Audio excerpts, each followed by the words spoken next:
John Miller looked at his watch. It was exactly 8 o'clock in the evening, the time when he usually poured himself a whiskey and sat down in the chair in front of the fireplace. This ritual hadn't changed in 10 years. 10 years of freedom. 10 years without fear. 10 years since he'd buried his wife Anna in a vacant lot outside of town. His house in suburban Portland looked luxurious but lonely. After Anna disappeared, he'd sold their old apartment and bought this house. A new place, a new life. No ghosts of the past, no guilt, no memories of the night she'd said she wanted a divorce and the way his hands had clenched on her throat. The investigation closed after a year with no results. Detective Tom Brown continued to stare at him with ill-concealed hatred in rare meetings, but could prove nothing. The body was never found. John took a sip of whiskey and closed his eyes. Business was going well. His investment company was thriving. He was a respected man in the community, a generous donor to charity, a role model. No one knew what went on behind the closed doors of his previous marriage. No one knew the truth about how Anna had died. The doorbell rang abruptly and unexpectedly. John opened his eyes. He wasn't expecting anyone. Rare friends always warned of a visit. Must be some courier with a late delivery. He set his glass on the table and went to the door, opened it without looking through the peephole, and the world stopped. Anna stood on the doorstep. His wife, Anna, the woman he'd killed 10 years ago. John felt the blood drain from his face. His legs felt woozy. His head rattled, as if someone had turned up the white noise at full volume. "Hi, John," she said in Anna's voice, the same voice he'd had nightmares about. "What took you so long to open up?" She stood on his doorstep, just as she had been the day she died. The same shoulder-length brown hair, the same green eyes, the same small mole at the right corner of her lips. Only there were more wrinkles, and there was gray in her hair, as if she'd really lived those 10 years somewhere. But that was impossible. John couldn't say a word. "Can I come in?" Anna asked, smiling her usual smile. "It's cold outside." She walked past him into the house as if she did it every day. She threw off her coat and hung it on the coat rack, the same coat rack where their clothes used to hang in the old apartment. "You've changed the furniture," she said, looking around the living room. "I like it." I'd put the couch against the other wall, though. John stood leaning against the wall, unable to move. This is impossible. This is some kind of nightmare, a hallucination, or he's completely lost his mind. "You can't be here," he finally squeezed out. Anna turned around and looked at him in bewilderment. "Why not? I told you I'd be back tonight. I'm sorry I'm late. Traffic." John swayed and grabbed the door jamb. You're dead. 10 years ago." Anna laughed. Her laughter sounded exactly as he remembered it. "John, what is this nonsense? I've been to the doctor. You drove me yourself this morning, remember?" She came closer. "Are you feeling all right? You look pale." She smelled of the same perfume. Dior. Anna always wore it. "You can't be here," John repeated, backing away. I buried you." Anna frowned, put her palm on his forehead. "Do you have a fever? Maybe you're sick? Let me make you some tea." She turned and walked to the kitchen as if she knew exactly where she was in this new house. John followed her slowly, feeling his heart pounding in his chest. "This is a dream," he thought. "I'm going to wake up now." But he didn't wake up. Anna opened the cupboard, took out the cups, exactly where they stood, turned on the kettle and turned to him. "John, you seem strange today. Did something happen at work?" John stared at her, not believing his eyes. He remembered that night exactly. He remembered her telling him she was leaving him, how they'd argued, how his hands had clenched around her throat, how the light had gone out in her eyes, how he wrapped her body in a rug and drove her out of town, how he dug her grave in the frozen ground. "You can't be here," he said for the third time, feeling nausea coming up his throat. Anna walked over to him and took his hand. Her palm was warm, alive. "John, you're scaring me. Should we call a doctor?" He yanked his hand away and backed up against the wall. "Who are you?" he asked, panic rising inside him. "You can't be Anna. Anna is dead." The woman in front of him sighed and shook her head. "John, that's enough. This isn't funny. I'm tired after my doctor's appointment and you're playing some weird game." The kettle boiled. She turned away to make tea. John watched her every move. She moved exactly like Anna, holding the cup with the same hand, added sugar the same way, 2 spoonfuls, and stir clockwise. "Let's sit down," she said, holding out the cup to him. "You're clearly not yourself." John took the cup. The hot porcelain burned his fingers, and the sensation convinced him that he was awake. Everything was happening. "How is this possible?" he whispered. "What is it?" she asked, sitting down at the table. "John, you're scaring me. What's wrong?" He set the cup on the table without taking a sip. "It's been 10 years, he said. "It's the year 2025. Now it was her turn to look surprised, but it lasted only a moment. She smiled with slight concern. "John, it's 2015. Today is the 28th of March. I was at Dr. Harrison's for a checkup, remember?" John shook his head, trying desperately to gather his thoughts. "No, that's impossible. It's been 10 years. You're dead. Why do you keep saying that?" There was irritation in her voice. "I'm alive, John. I'm here, in front of you." He stared at her, trying to figure out what was going on. Maybe he really had lost his mind. Maybe all those 10 years had been a hallucination? Or had he buried the wrong woman? But no, it was Anna. He remembered her face exactly at that moment. "I can prove it," he said, jumping up. "I'll show you." He rushed to his office and returned with a laptop, opened it, logged in, and showed her the date. "Look, March 28th, 2025. 10 years have passed, Anna." She looked at the screen and then at him with pity. "John, I don't know what you did to the computer, but is this some kind of joke? Or are you sick?" He closed the laptop and shook his head. "It's not a joke. And I'm not sick. You can't be here. You died 10 years ago." He stammered, realizing he'd almost confessed to murder. "I'm what, John?"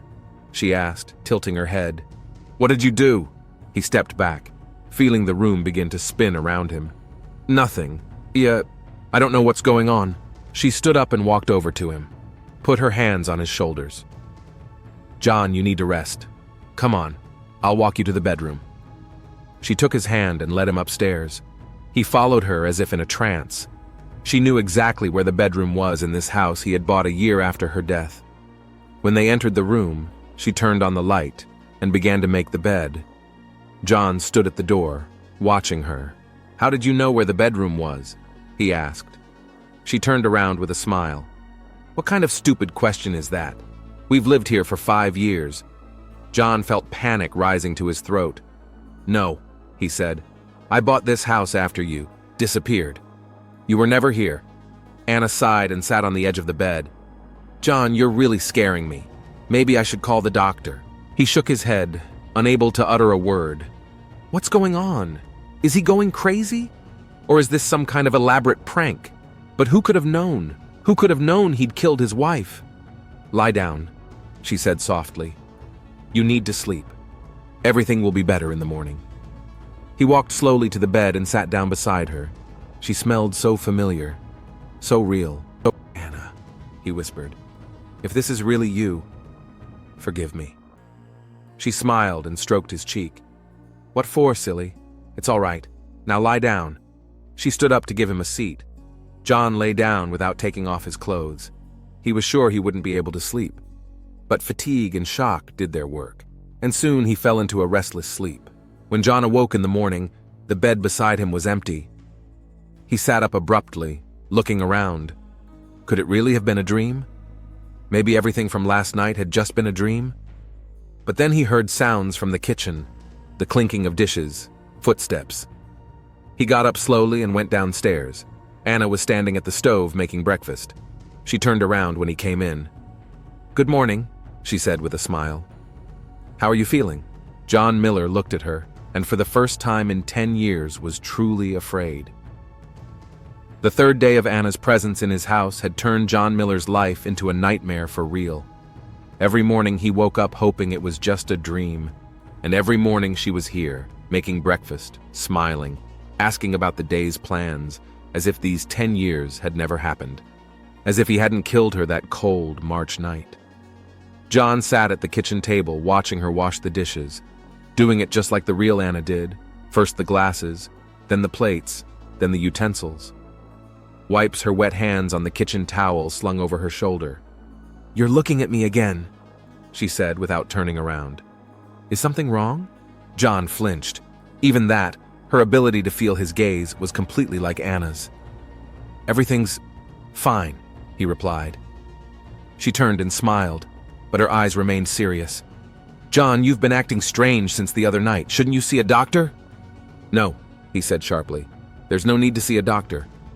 If he went to a doctor, he would inevitably have to explain why he believed his wife was dead while she was standing in front of him, and that will definitely end up in a mental institution or jail.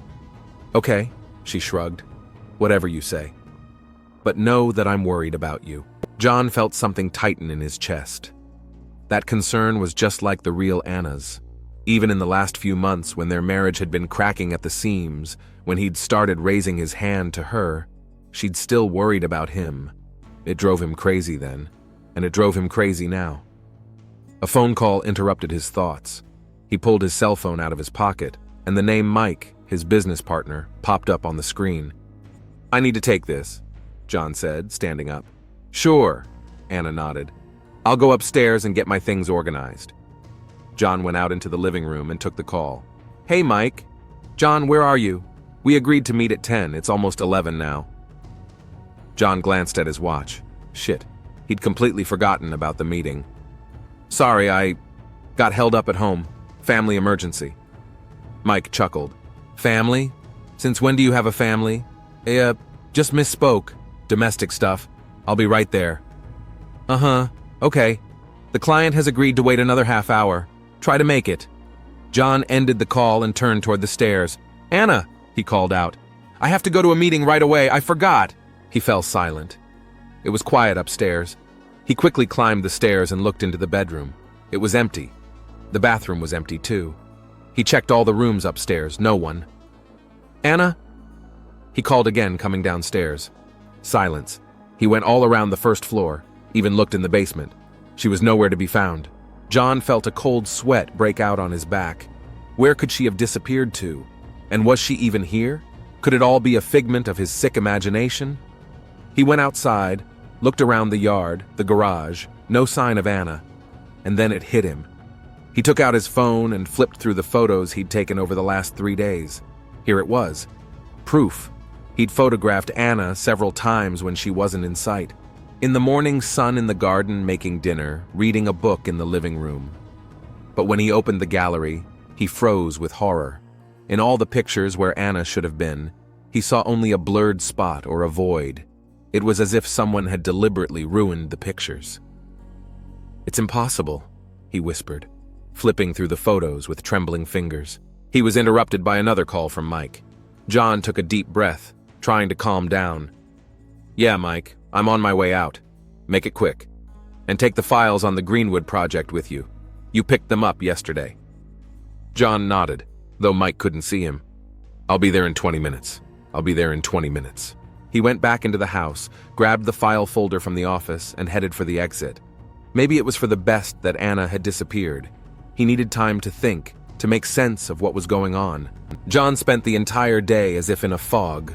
He mechanically performed his work, answered questions, signed documents, but his thoughts kept returning to Anna, what she'd said at breakfast, the way she'd disappeared, to the ruined photographs. When he finally got home that evening, the house was empty and dark, no sign of Anna's presence. John exhaled a sigh of relief. Maybe it was over. Maybe it really was just a nervous breakdown, a hallucination brought on by stress and guilt. He poured himself a whiskey and sat in the chair in front of the fireplace. The familiar ritual calmed him down a bit. He took a sip and closed his eyes. "Rough day?" John jumped up, sputtering his whiskey. Anna stood in the living room doorway, smiling at him. "Where have you been?"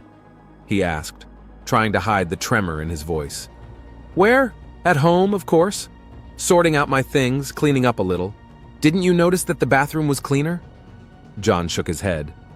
"I called for you before I left. You were nowhere to be found." Anna frowned. "You must not have looked hard enough." "I was in the dressing room, sorting out my winter clothes." She stepped closer. "John, what's going on? You keep acting weird." He put the glass on the table and took out his phone. "I want to show you something." He opened the gallery and held out the phone to her. "These are pictures I've taken over the last few days. You should be in them, but you're not. How do you explain that?" Anna took the phone and started looking at the pictures. "John, I don't know what you're talking about. Here I am, in all the pictures." She handed the phone back to him, and John was amazed to see that Anna was now clearly visible in the pictures. Exactly where he'd photographed her. No blurs, no voids. It's impossible," he whispered. "I remember exactly that there were only blurs." Anna gently placed her hand on his shoulder. "John, please talk to me. What's going on? You're scaring me." He looked at her, so real, so alive, and suddenly felt an urgent need to make sure she was real. He pulled her sharply to him and hugged her, tightly, almost to the point of pain. She was warm, real, alive. "I'm sorry," he whispered, letting her go. "I don't know what came over me." Anna looked at him carefully. "It's all right. Just talk to me if something's wrong." She kissed him on the cheek and went into the kitchen. John remained seated, still feeling the warmth of her touch. Could this be the real Anna? Maybe he hadn't killed her that night after all. But no, he definitely remembered her breathless body, her lifeless eyes. He remembered digging the grave in the frozen ground, remembered the weight of her body as he lowered her into the hole. He shook his head, pushing the memories away, and followed her into the kitchen. They hardly spoke at dinner. John watched her every move, trying to find anything that would give away the deception. But she was a perfect copy of Anna, from the way she held her fork to the way she tucked her hair behind her right ear. After dinner, they sat down to watch television. Anna had chosen a movie, the same one they'd watched together the week before she disappeared. John felt a chill run down his spine. How could she have known? "Why that particular movie?" he asked, trying to keep his voice casual. "Wasn't that the last movie we saw?" she wondered. "I don't think we ever finished it." John nodded silently. They hadn't really finished it, because they started fighting, because Anna had said she was leaving him, because he had killed her. During the movie, the doorbell rang. John flinched and looked at Anna. "Are you expecting someone?" he asked. "No," she shook her head. "Are you?" John stood up and went to the door. Detective Tom Brown stood on the threshold. "Good evening, Mr. Miller," he said with the same distaste in his voice that John remembered from an investigation 10 years ago. "May I come in?" "What are you doing here, Detective?" John asked, not moving from his seat. "Routine inspection. We periodically visit people connected to unsolved cases." John knew that was a lie. In 10 years, Brown had never once come in for a routine check, but he stepped aside, letting the detective inside. "Please," he said, "only I'm not alone." Brown walked in and looked around. "Oh yeah? You have company?" John turned around to the living room. The couch was empty. The movie kept running, but Anna was nowhere to be seen. "She was here just now," John said, feeling the panic rising again. "My friend," Brown hummed. "Maybe she doesn't want to face the police. Some people get nervous in our presence, especially those with something to hide." "Yeah, I don't see where she could have gone." John headed for the stairs. "Anna," he called, forgetting his caution. Brown tensed. "Anna? Did you say Anna?" John froze, realizing his mistake. Yes, that's the name of an acquaintance of mine." "An interesting coincidence," Brown said, squinting, "considering the circumstances." John felt a cold sweat run down his back. "What can I do for you, Detective? I've had a long day and I'd like to rest." Brown nodded, but was in no hurry to leave. "Have you noticed anything unusual lately, Mr. Miller? Strange calls, letters, visitors?" John forced himself to look surprised. "No, nothing like that. Why do you ask?" "Just wondering. Sometimes new circumstances appear in old cases." Brown paused. "You do remember that the case of your wife's disappearance is still open, don't you?" "Of course I remember," John replied, trying to keep his composure. "But what could have changed after 10 years?" Brown shrugged. "Stuff happens. People start talking. New witnesses come forward. New evidence comes to light." He glared at John. "The bodies are being found." John felt his heart skip a beat. "What do you mean, you found, Anna's body? No, Brown shook his head. Not yet, but we're not stopping looking. And you know what, Mr. Miller? I believe that sooner or later, the truth will come out. With those words, he headed for the exit. I'll see you around, Mr. Miller. Give my regards to your, friend Anna. As the door closed behind the detective, John leaned against the wall, feeling his legs refuse to hold him up. He closed his eyes, trying to calm his breathing. Was he gone? John flinched and opened his eyes. Anna was standing on the stairs, looking down at him. "Where have you been?" he asked. "Upstairs," she answered. "I heard the bell ring and decided it was better not to show myself." She didn't want to attract attention. "Why?" Anna slowly came down and approached him. "Because I sense something's wrong, John. You're acting strange. You say I'm dead. And now the police." She looked him straight in the eye. "What's going on?" John looked away. "Nothing. It's just a routine check, like he said." "Are you sure?" There was concern in her voice. "Because it seemed to me that I was the one he was looking for." John didn't know what to say. He didn't understand what was going on. If it really was Anna, how could she have survived? And if not, who was this woman? And why would she pretend to be his late wife? "I'm tired," he finally said. "Let's go to bed." Anna nodded, but there was still worry in her eyes. During the night, John could not sleep. He lay beside Anna, listening to her steady breathing, and tried to figure out what was real and what was a figment of his imagination. He was sure he had killed his wife, but he was also sure that she was lying next to him now, alive and warm. Careful not to wake her, he got out of bed and went down to the study. He turned on his computer and opened a hidden folder he hadn't touched in years. It held pictures of Anna, the real Anna, before she disappeared. He compared them to the woman sleeping upstairs. Same facial features, same eyes, even a mole on her neck in the same place. A perfect copy. Or the original? What if he really didn't kill her? What if it was a nightmare, an obsessive fantasy born of guilt over the fights and the abuse? What if Anna had just left him for a while and now she was back? No, he definitely remembered burying the body. It wasn't a fantasy. John sighed and closed the folder, then picked up his phone and opened the gallery. The photos of Anna from the last few days were still there, crisp and clear.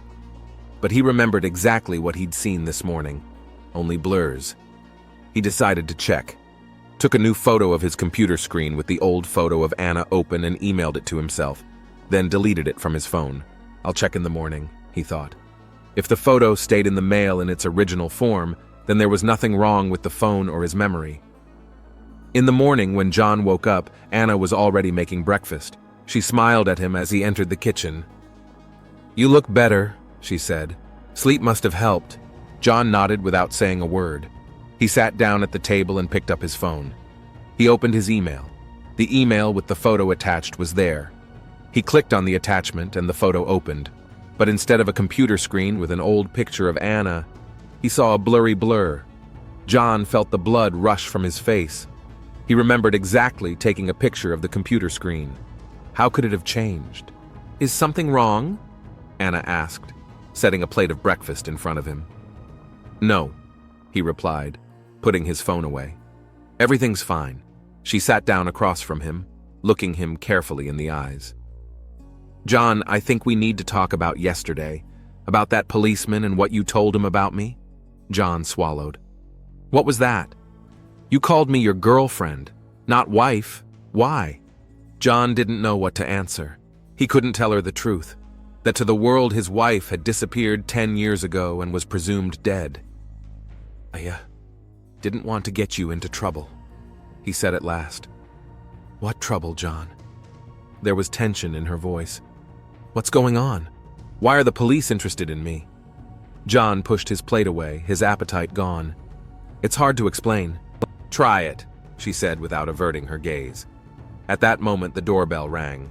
John breathed a sigh of relief. Saved, at least for the time being. "I'll get it," he said, standing up. On the doorstep stood a courier with a package. "Delivery for John Miller," the young man said, holding out a small box and a clipboard for his signature. John signed and took the package. He didn't remember ordering anything, but right now he was grateful for any distraction from his conversation with Anna. When he returned to the kitchen, she was gone. Again. "Anna?" he called out, looking around. "Where are you?" Silence. John walked through the house, looking in every room, but she was nowhere to be found. It was as if she had vanished into thin air the moment the witness appeared. John sat down on the couch, holding the unopened package in his hands. Something was definitely wrong here. Real people don't disappear without a trace. Real people don't appear out of nowhere 10 years after they die. He decided he needed to get some hard evidence. He took out his phone and recorded a video message, looking directly into the camera. Today is March 29th, 2025. 3 days ago, a woman appeared on my doorstep claiming to be my wife Anna. This is impossible because my wife died 10 years ago. I don't know who this woman is or what she wants, but she looks exactly like Anna and knows things that only she could know. I'm recording this video to prove to myself that I'm not crazy. If anything happens to me, it's because of her. He saved the video and sent it to his email and copied it to his computer. He would monitor to see if the video changed the same way the pictures changed.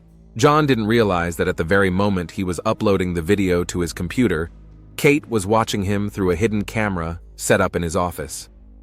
She smiled as she stared at the laptop screen in her temporary hideout, a secret room in the attic of John's house that he didn't even know existed.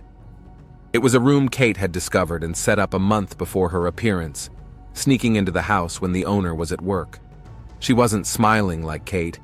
She was smiling like Anna.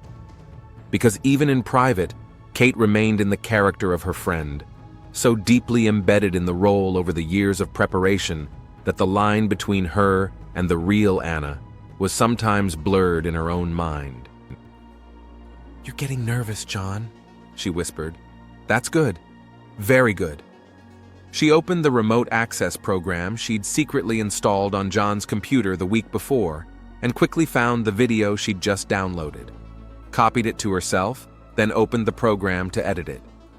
In the years of preparing for her revenge, Kate had learned a lot. She'd studied computer programming, video editing, even the basics of hacking, all for one purpose: to get John Miller to confess to Anna's murder. Anna, who saved her life in that dark alley when they were 16. Anna, who distracted the maniac on her own, giving Kate a chance to escape. Anna, who came back into her life after months of rehab, scarred physically, but not broken in spirit. And John Miller took her away, killed her, and thought he'd gotten away with it. But Kate won't let that happen. She'll get him to confess, no matter what it costs her. She quickly edited the video, making it blurry with distorted sound. What John would see would be like a jammed recording where you couldn't make out a word.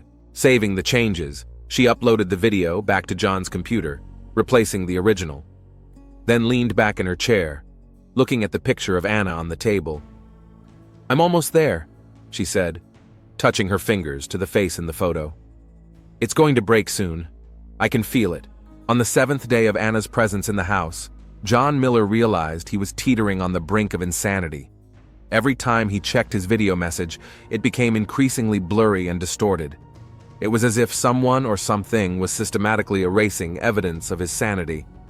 In the morning, he awoke to the smell of fresh coffee. Anna was standing at the bedroom window, holding 2 cups. "Good morning," she said, smiling the same smile he'd remembered for 10 years. "I thought you might need some coffee."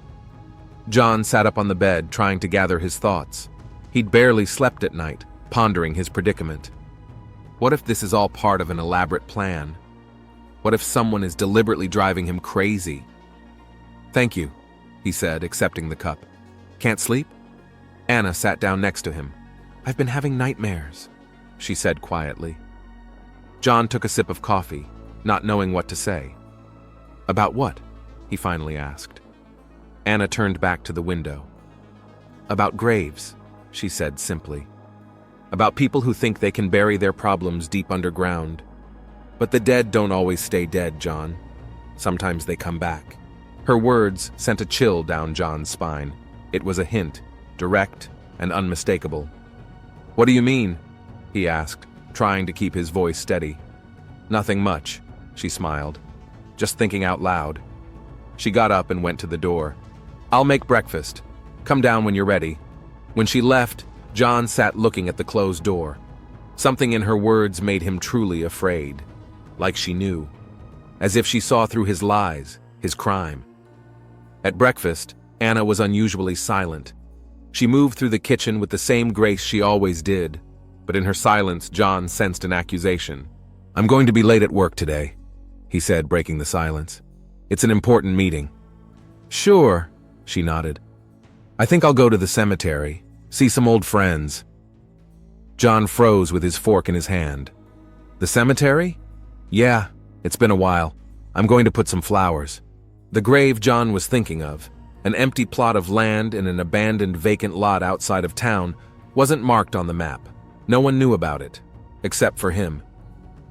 "Okay," he said, feeling his mouth go dry. "I'll meet you tonight." All day at work, John couldn't concentrate.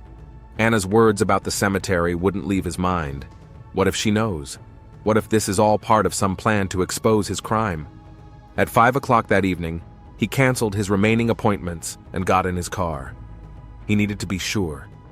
He needed to see with his own eyes that Anna's grave had not been disturbed, that her body was still there, deep underground. The place where he'd buried his wife was an hour's drive from the city, an abandoned, vacant lot that had been prepared for construction, but the project had never been started. 10 years ago, there had been nothing but bare earth.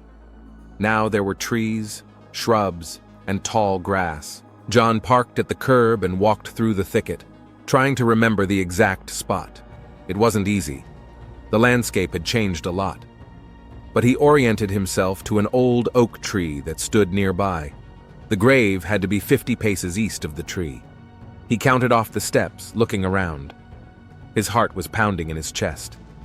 What if someone had dug up the grave? What if a body had been found? 48, 49, 50. John stopped and looked around. The ground here looked pristine. Tall grass, small bushes, no signs of digging. He exhaled a sigh of relief. It was all right. The grave hadn't been disturbed. Anna's body was still here. Suddenly it hit him. If Anna's body is here, who is the woman in his house?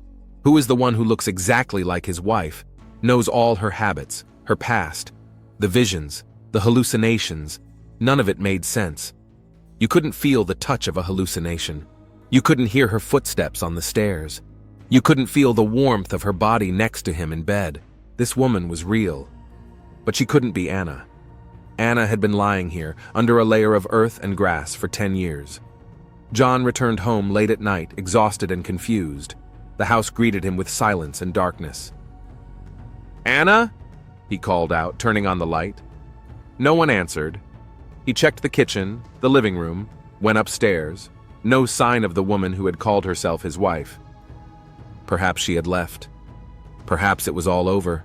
The thought brought both relief and a strange longing at the same time. He poured himself a whiskey and sat in the chair in front of the fireplace, a familiar ritual that always calmed him, but not today. Today he felt something looming, something inescapable and terrifying. "Been to the grave?" John shuddered, sputtering his whiskey. Anna stood in the living room doorway, looking at him with a cold smile. "What are you talking about?" he asked, feeling the blood drain from his face. "The grave, John," she said, coming closer. "The one you dug for me 10 years ago, in the vacant lot behind the old oak tree." John's heart skipped a beat. "I don't know what you mean," he said, standing up. "Come on, John." Her voice was calm, but there was fire in her eyes. "No more lies. I know what you did. I know how you strangled me. I know how you wrapped me in a rug. I know how you took the body out and buried it." She came close, and John stepped back, bumping into the chair. "Who are you?" he whispered. "I am your conscience, John," she smiled. "Your past that has come back to foot the bill." John shook his head, trying to gather his thoughts. "That's not possible. I was there today. The grave is untouched. The body is still there." "Oh, John." Her smile grew wider. "Do you really think I'm the one lying in the ground? That I rose from the dead to come after you? If not, who are you?" he asked, feeling fear give way to anger. "Who the hell are you?" She took a step back and suddenly did something strange. She ran her hand over her face as if removing a mask. Of course, nothing had changed. She still looked exactly like Anna. "Don't you recognize her?" she asked. "Think hard, John. Who would know everything about Anna? Who could look exactly like her with the help of a good surgeon? Who could hate you enough to spend 10 years seeking revenge?" And then it hit him. "Kate," he whispered, feeling the ground go from under his feet. "Kate Wilson?" She clapped her hands together slowly. "Bingo, John. Your brains are finally working." John sank into the chair, unable to stand. Kate Wilson, Anna's best friend, the woman who disappeared from town shortly after his wife disappeared. "But why?" he asked. "Why all this? Why?" Her voice shook. "You killed the only person I ever really cared about, the only one who ever sacrificed himself for me." She stepped closer, and now John saw in her eyes not Anna, but someone else, someone full of rage and pain.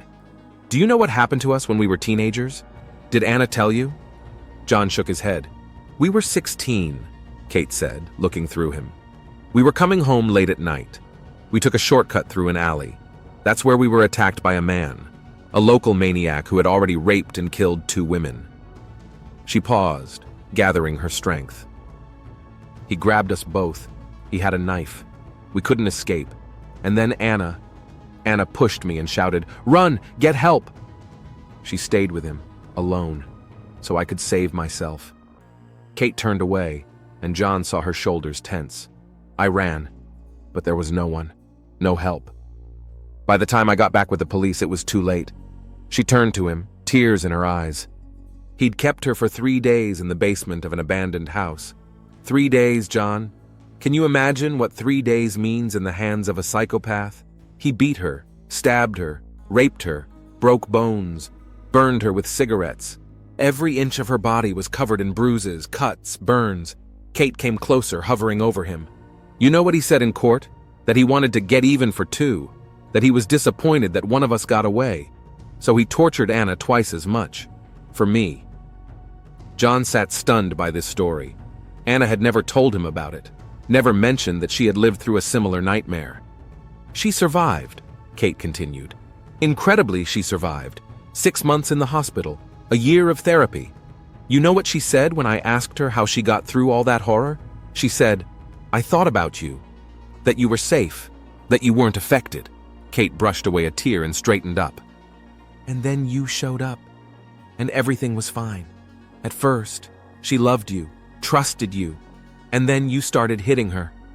John flinched. No one knew about it. No one but him and Anna. "She called me crying. I begged her to leave you, but she kept putting it off. And then she just disappeared. And you told the police you didn't know where she'd gone, that maybe she left on her own." Kate clenched her fists. "But I knew. Knew you'd done something to her.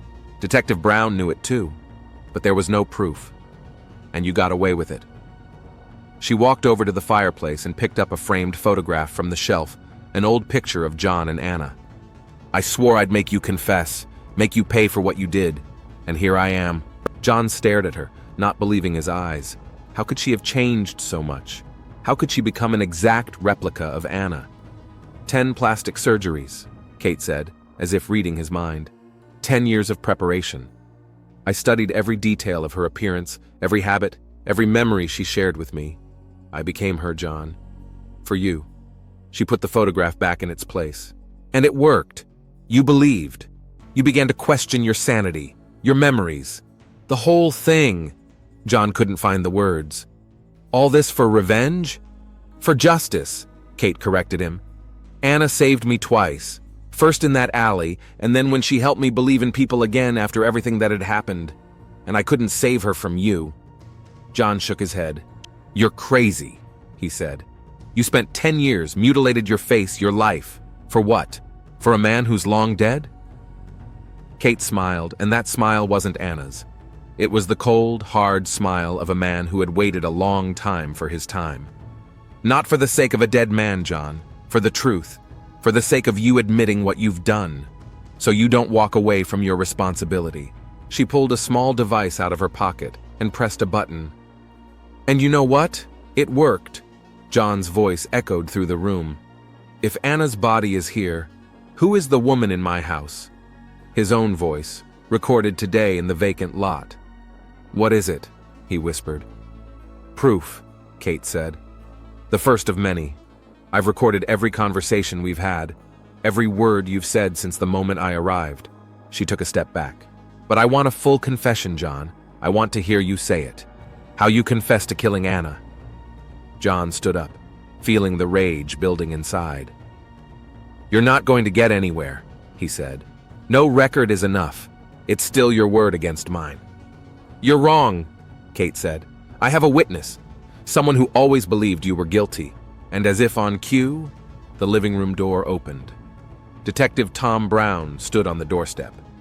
Good evening, Mr. Miller, he said with the same distaste in his voice. It seems we finally have some evidence. John felt the ground go from under his feet. He shifted his gaze from the detective to the woman he thought was his dead wife. You worked together, he said. All this time. Not all of it, Brown shook his head. Kate came to me a month ago, told me her plan. I couldn't pass up a chance like that. John sank into his chair, realizing he was cornered. What now? He asked. Now, Kate said, you tell the truth, the whole truth, about what happened to Anna, or we keep playing this game. I can disappear and reappear for a long time, John. I can drive you crazy for months, years. John looked at her, a woman with his wife's face, but with eyes full of someone else's rage and pain, and suddenly felt a strange relief. Maybe it was time to come clean, time to end this nightmare. I killed her, he said quietly. Louder, Kate demanded. I want to hear every word clearly. I killed Anna, John repeated louder. We had a fight. She said she was leaving me. She was filing for divorce. Yeah, I couldn't let that happen. I grabbed her by the throat, choked her until she stopped moving. He lowered his head, feeling the tears running down his cheeks. I wrapped her body in a rug, took her out of town, buried her in a vacant lot 50 paces east of the old oak tree. Kate stood still, staring at him. Tears were streaming down her face, too, but she didn't wipe them away. Did you hear that? She asked, turning to Brown. Every word. The detective nodded, pulling out his handcuffs. John Miller, you're under arrest for the murder of Anna Miller. You have the right to remain silent. John barely listened. He stared at the woman with his wife's face, the woman who had spent 10 years trying to avenge her friend, who had changed her face, her identity, her life for this moment. Was it worth it? He asked as Brown snapped the handcuffs on his wrists. These 10 years? The surgeries? All that pain? Kate looked at him for a long moment. I don't know, she said honestly. But I know I couldn't have done it any other way. Anna deserved justice, and now she had it. As Brown led John out of the house, Kate was left standing in the middle of the living room. 10 years of preparation, 10 years of transformation, 10 years of obsession. It was all over in one evening. She walked over to the mirror and looked at her reflection. The face that was no longer her own. The face of the woman who had once shrouded her in terror. What is left for the avenger when vengeance is accomplished? Where does a ghost go when his work is done? Kate touched her face, someone else's face, with her fingertips. Every scar beneath the flawless skin, every rebuilt bone was a monument to her obsession. She wasn't just pretending to be Anna. She had become her, and that was her curse. I avenged you, she whispered to the reflection, but I lost myself. She stepped back from the mirror and resolutely removed from her neck the locket with the picture of young Anna, her talisman, all these years. Placed it on the table, scrutinizing it one last time. Justice had been done, but there was no release. A sudden thought made her freeze. She slowly walked back to the mirror and took another look at the reflection. In that face was her future, the only possible future. The next morning, she walked into the police station.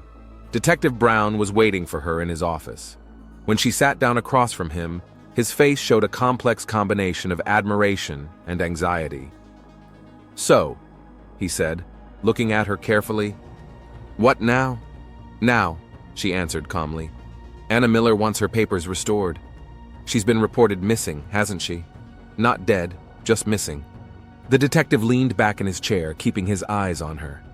Kate, he began quietly. Do you realize that it's... Anna, she interrupted him firmly.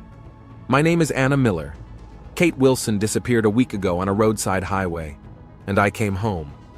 They stared into each other's eyes for a long time, the woman with the stranger's face and the detective who knew the truth. Are you sure? He finally asked. Absolutely, she answered without a shadow of doubt. Kate had given everything to get justice. Now it's my turn to live. The detective nodded slowly, realizing the inevitability of that decision. They both knew there was no turning back. The mask had become the face, the role the essence, and maybe that was the only way the ghost of vengeance could find peace. He slid the application form over to her. Welcome home, Anna, he said.